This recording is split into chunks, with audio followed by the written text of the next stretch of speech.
পাঙ্গাস মাছ দিয়ে এমন মজার একটা রেসিপি, তো যদি আগে জানতাম সপ্তাহে একবার করে বানিয়ে খেতাম।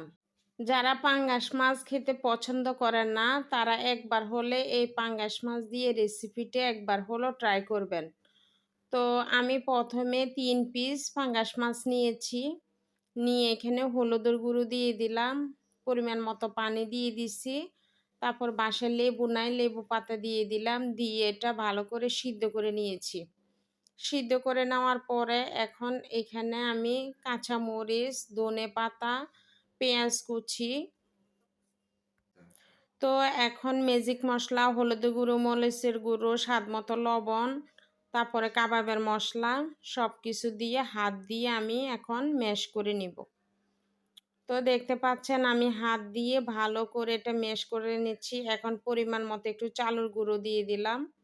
চালের গুঁড়োটা দিলে স্বাদ দ্বিগুণ বেড়ে যায়।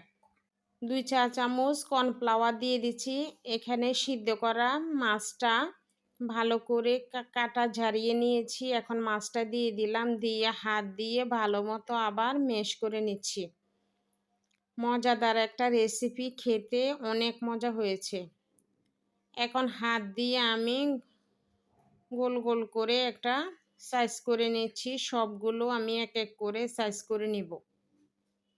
হাতের সাহায্যে দেখতে পাচ্ছেন এখন এক এক করে ম্যাশ করে সাইজ করে নিলাম। এভাবে সবটুকু আমি এক এক করে বানিয়ে ফেলব।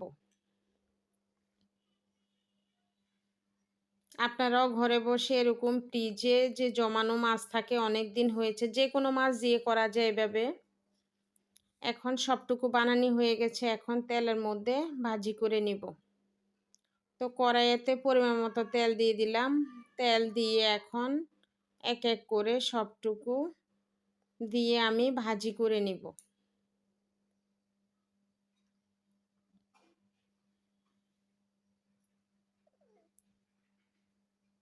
এখন সবটুকু আমি এক এক করে ভাজি করে নিব। এত মজা!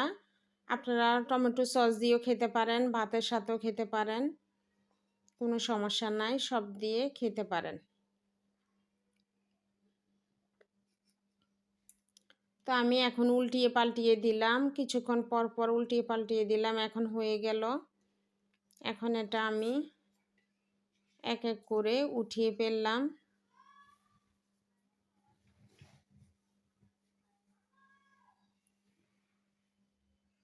তো হয়ে গেল আমার ইয়েটা। তো এখন পরিবেশনের পালা। তো ভিডিওটি কেমন হয়েছে সবাই কমেন্ট বক্সে জানাবেন। আল্লাহ হাফেজ।